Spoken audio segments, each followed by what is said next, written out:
C'est Anwar à Nini. Ça fait à peu près 6 mois ou 7 mois que j'ai rejoint DBT.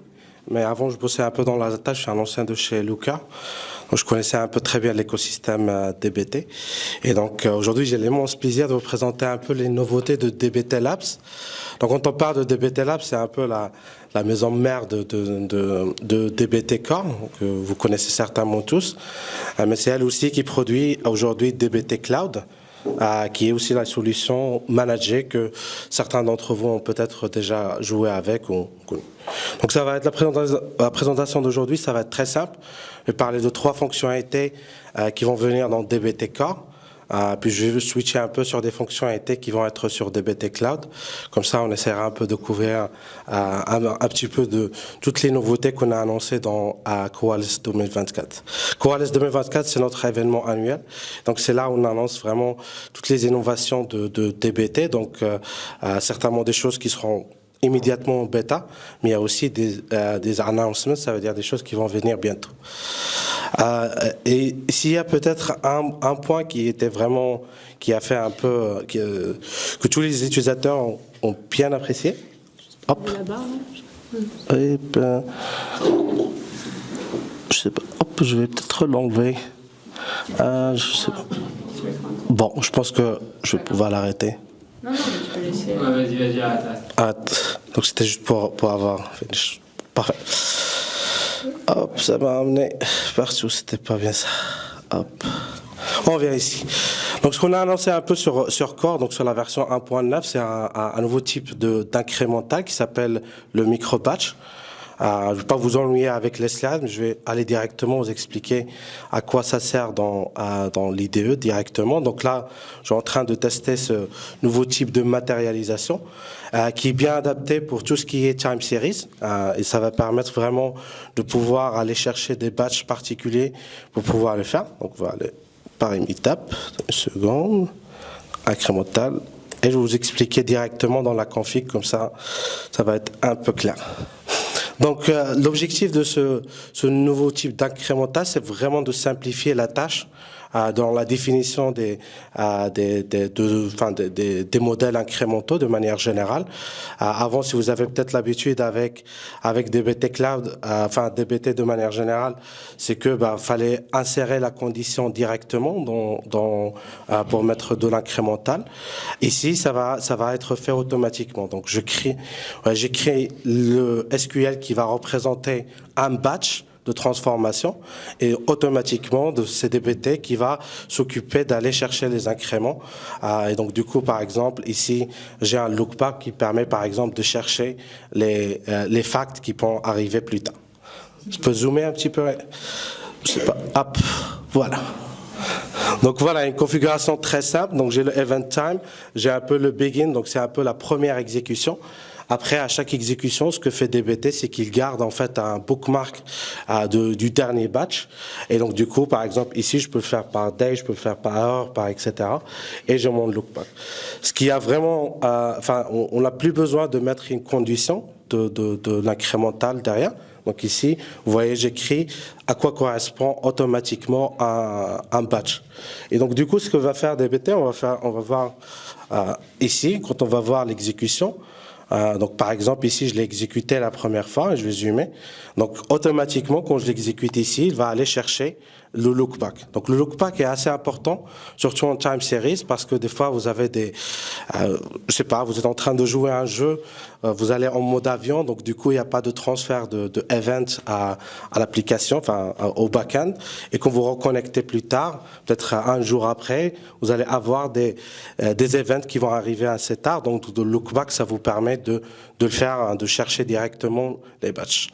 On a aussi la possibilité, vous allez le voir ici, c'est de faire de choisir en fait le batch qu'on veut aller récupérer. Donc si on veut revenir dans le temps et récupérer un batch particulier, on pourra le faire directement. Donc Donc là, vous voyez, chercher une seule date et je peux récupérer une seule date. C'est un peu l'effort entre deux.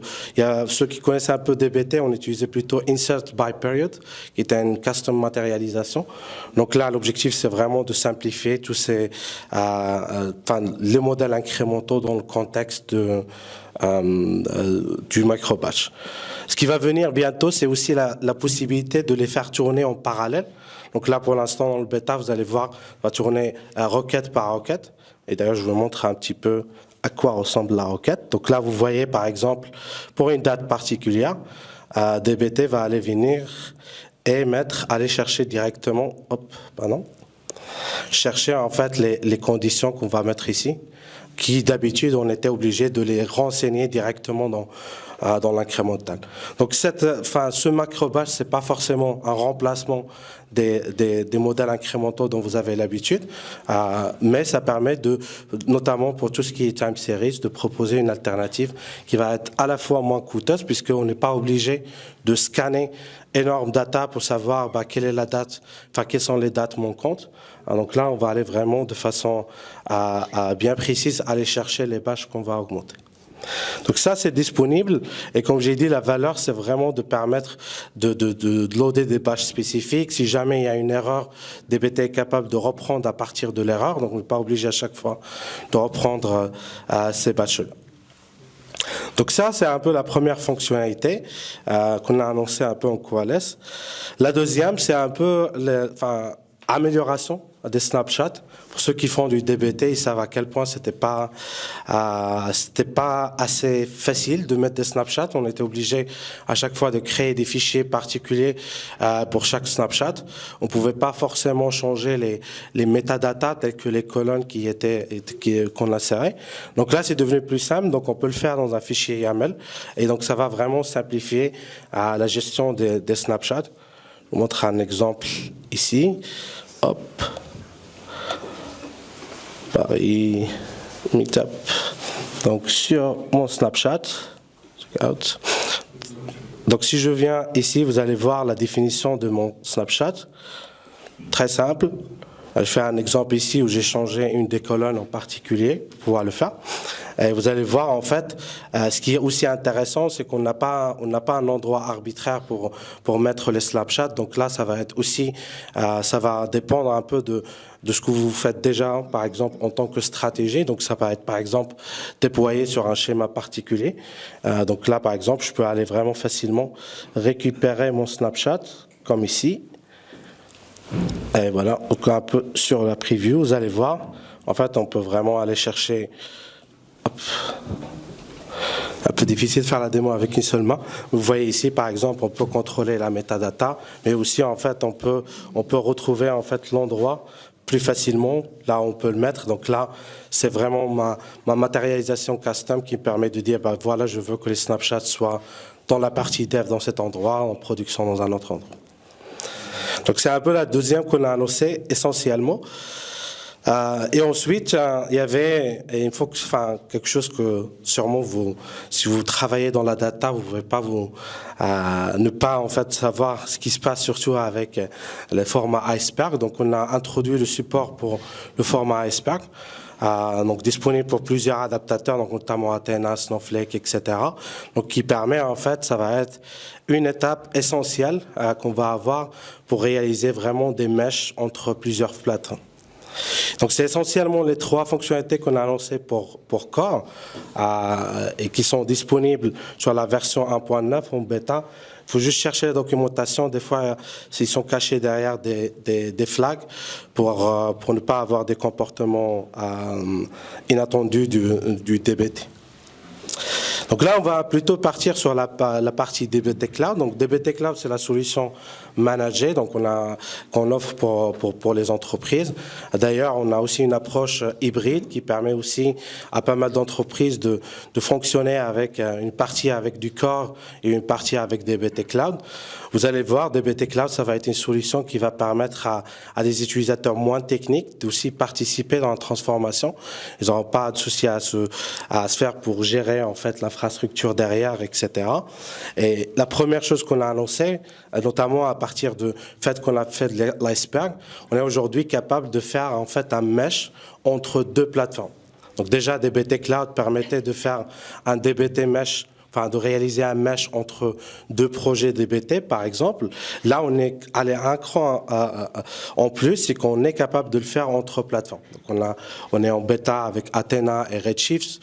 On le fait aussi avec du Snowflake et du Databricks, par exemple. Et donc ça, c'est une opportunité énorme aujourd'hui pour des entreprises de pouvoir avoir la liberté de choisir la plateforme. Ne pas dire, on va faire que du Snowflake, on va faire que du Databricks. On va pouvoir, en fait, selon le workload, selon l'équipe, de pouvoir choisir la plateforme qui correspond le mieux à ce besoin, mais tout en gardant les mêmes pratiques, puisque c'est le même DBT qu'on va avoir, de pouvoir faire du lignage entre cross-plateformes et donc du coup, par exemple, intégrer de nouvelles équipes de façon facile, notamment s'ils sont sur des plateformes qui sont différentes. On va aller encore plus pour encore améliorer l'accessibilité de DBT selon plusieurs profils. Donc on a annoncé récemment à ce qu'on appelle le Visual Editing Experience. Je vais vous montrer un peu rapidement, qui est en fait, c'est une solution assez simple qui va permettre d'ouvrir le monde de la transformation à des utilisateurs moins techniques, mais tout en gardant les mêmes principes de DBT. Ça veut dire derrière, on ne va pas générer un script particulier avec un langage particulier. Ça va être du SQL. Il va participer dans le même processus de CI et de CD. Et comme vous pouvez l'imaginer, c'est fait pour être quelque chose assez simple. Choisir un modèle, par exemple, vous voyez ici, je mets Team Customer, je prends un autre modèle que je reviens ici et je peux en fait faire des jointures de façon très simple. L'idée, c'est vraiment d'ouvrir la transformation. Pensez au cas d'utilisation dans pas mal d'entreprises où on peut avoir, par exemple, des business users, des super users qui en fait font ça d'habitude sur peut-être de l'Excel ou sur d'autres plateformes ou dans les outils de BI, mais qu'ils auront des difficultés à les mettre en production. Donc l'avantage ici, c'est qu'ils pourront designer en fait les jointures des formulas avec par exemple de l'IA qui est dedans, mais derrière, c'est vraiment le code DBT qui est généré. Donc quand on va faire une jointure, on va faire quelque chose, on va vraiment le faire dans les principes de DBT. Et quand je termine, en fait, ça suit exactement le même processus de validation. Ça veut dire que l'équipe data va recevoir l'APR, elle va pouvoir valider cette information plus tard.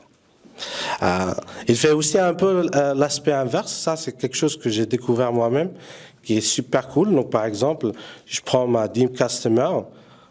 En fait, ça permet aussi de faire le chemin inverse, de se dire peut-être si j'ai du mal à comprendre comment un modèle est écrit, je suis pas un fin connaisseur de l'SQL, donc quand même je pourrais accéder en fait à ces détails-là et de savoir en fait exactement qu'est-ce qui a été fait, les transformations, les formules qui ont été réalisées, etc. pour pouvoir le voir. Donc ça va être bientôt pour Enterprise en mode preview. Donc je pense fin novembre, on va permettre à plus d'entreprises de pouvoir l'utiliser. Donc ça, c'est l'une des annonces qui a fait un peu le plus de buzz dans Qualys. Mais il y a aussi des choses qu'on a quand même sur lesquelles on a travaillé pas mal de temps. Donc notamment, on peut pas y échapper de toute la partie des notions de AI et de copilote. Mais on y va un peu de façon, je dirais, plus simple et plus intégré au produit. Donc l'idée, c'est pas vraiment de mettre plein de fonctions d'IA partout, mais qui ne portent pas de valeur directe. Et là, je vais vous montrer un exemple. Je pense que tout développeur de DBT a eu du mal un jour à écrire, par exemple, la documentation. On va voir ici un autre exemple de la partie IA. Donc on peut écrire par exemple une requête assez rapidement, mais passer du temps à écrire de la documentation et des tests, ça peut être un exercice qui est quand même assez difficile. Donc déjà ici, dans l'expérience, on est capable de générer de la documentation. On peut aussi la personnaliser, comme vous pouvez voir ici. Donc là, on a un seul clic. je peux avoir la génération de documentation. Vous allez me dire certainement c'est des choses qu'on peut faire déjà en mettant mon code dans le chat GPT. Ben là, la particularité, c'est que vous pourrez mettre les clés de l'entreprise, de OpenAI, directement pour que ça soit dans votre instance de OpenAI, etc. Donc là, vous voyez, ça a généré en français, peut-être vous ne l'avez pas vu. Hop, juste ça, c'est le dernier commentaire que je voulais montrer. Pour le faire. Donc ça a été en français. Pareil pour tout ce qui est test. Donc ça permet de générer de manière très facile les tests standards suggérés. Donc ça va reprendre un peu les éléments et va pouvoir par exemple générer des tests standards un peu sur l'ensemble des définitions qu'on a mis en place. Bon, je continue un petit peu. Il reste essentiellement, donc on a parlé un peu des expériences qui vont permettre à la fois d'ouvrir DBT à plusieurs types de profils qui participent dans la data, qui va faciliter aussi le travail de l'analyste, donc accélérer par exemple le temps qu'on va faire pour générer de la documentation, etc. Et on va parler un peu des aspects qui vont à la fois augmenter la productivité ou la collaboration entre les ingénieurs et les développeurs qui vont développer par exemple et les personnes qui vont valider les PR par la suite. Et on va aussi parler un peu de notre intégration avec l'écosystème Tableau en détail. Donc je vais parler un peu de cette notion d'Advanced CI. Ce qu'on a introduit récemment, c'est vraiment la capacité d'aider en fait les développeurs pour collaborer plus facilement entre eux, de pouvoir par exemple d'avoir des rapports qui leur facilitent la compréhension de la mutation du code, mais aussi le changement. Un peu comme une analyse d'impact de chaque contribution de code. Donc là, par exemple, c'est une contribution de code que j'ai fait, qui doit être mergée, donc elle est passée par le processus du pull request. Quand je vais voir la pull request, en fait, ce qu'elle va permettre de faire DBT Cloud, c'est vous donner un rapport pour que le validateur puisse avoir toutes les informations nécessaires sans passer du temps dans le code. Donc, il y a la notion de ce qu'on appelle le Slim CI, ça veut dire qu'on prend ce qui a changé, on le fait tourner dans des environnements particuliers. Et ça, c'est intégré, donc on n'a plus besoin de le construire soi-même, donc on le fait directement. Mais il y a aussi une notion de changement, ou ce qu'on appelle le data diff. Donc, au lieu, par exemple, que je passe mon temps à aller creuser dans le code et savoir qu'est-ce qui a changé, en fait, j'ai un rapport détaillé que va m'envoyer DBT Cloud que je vais recevoir. Donc là, par exemple, il me dit qu'il y a une seule modification. Quand je vais rentrer sur la modification, il va me donner exactement le détail. Donc, est-ce qu'il y a des clés primaires qui ont été affectées? Quelles sont les lignes qui ont été impactées, les colonnes? Et je peux même voir en détail les colonnes. Si vous demandez, on fait que par exemple, les 20 lignes. Donc, on ne prend pas forcément toute la data pour la comparer, mais on prend uniquement quelques exemples. Et ensuite, on peut aussi avoir le même rapport au niveau des colonnes. Donc, l'idée, c'est vraiment de simplifier, de réduire le temps que va passer un senior data à valider les PR de son équipe avec ces outils-là qui vont lui permettre d'avoir ces informations.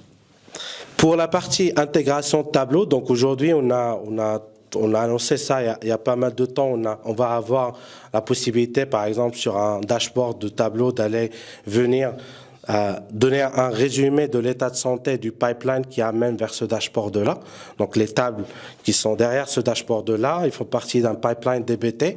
Donc, on peut aller mettre ça directement. Donc, on va aussi avoir une intégration plus native avec Tableau qui va être bientôt annoncé, là où ça va être plutôt directement avec les outils de Tableau. Mais derrière, en fait, à quoi ressemble en réalité, c'est que, en fait, un admin Tableau peut venir créer une intégration avec Tableau qu'on pourrait voir ici, donc en mettant en place, etc., de choisir les collections qu'il veut ramener. Et en fait, on peut avoir toute l'intelligence dans la partie Explore de DBT. Ça veut dire qu'aujourd'hui, on est capable de montrer un lignage end-to-end, qu'on pourrait le voir de la source jusqu'au dashboard. Et donc, du coup, être capable de dire où est-ce que si j'ai un problème de qualité de données, je peux facilement l'identifier. Vous pouvez voir ici. Je peux aussi avoir des métriques additionnelles, par exemple, sur la consommation de mes modèles, etc. Et ça, c'est de façon intégrée. Ça veut dire qu'on n'a plus besoin de mettre ça manuellement. Donc, on va juste intégrer Tableau et on va pouvoir dire là où il y a des problèmes. Il y a pas mal d'annonces à la fois côté Core, donc ce qu'on appelle des paper cards, des améliorations qui ont été faites avec BT Core. Donc je vous annonce un peu de voir la release note de 9.1. Pareil, on a mis tous les vidéos de Coalesce sur YouTube. Ce qui est intéressant, moi je trouve, ça va être plutôt la partie plutôt expérience client. Donc c'est les retours des clients qui va être, je pense à mon avis, la partie la plus intéressante. Par contre, j'ai pu ramener que 3 t-shirts. Donc je vous fais un quiz. Ceux qui répondent le plus, qui ont fait le plus attention, vont pouvoir le faire. Après. D'accord? Hop. Ben voilà. Après, ouais, c'est bon. On va voir qui va répondre. Ouais. Et effectivement, il y en a 4, donc il y en a un qui va l'avoir.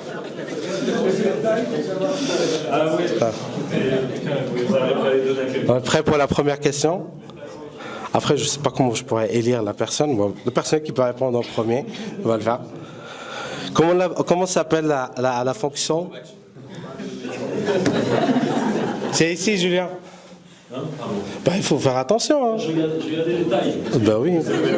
Bah, c'est tous elle. Ça peut être un peu pertinent quand on a des chaussettes. Personne. On a des chaussettes. Qui a gagné? Il y a aussi des chaussettes, donc je pense que tout le monde va pouvoir gagner. Donc bien, c'était Microbatch. Maintenant, c'est à vous. Comment s'appelle la fonctionnalité que je viens de montrer? Non, il a répondu au premier. Parfait. Donc là, ça va être... Comment s'appelle l'expérience de AI qu'on vient de voir? J'ai l'impression que tout le monde a gagné. On a une personne ici, donc... désolé. Et après, il y a des chaussettes qui sont super, hein, un peu en thème de...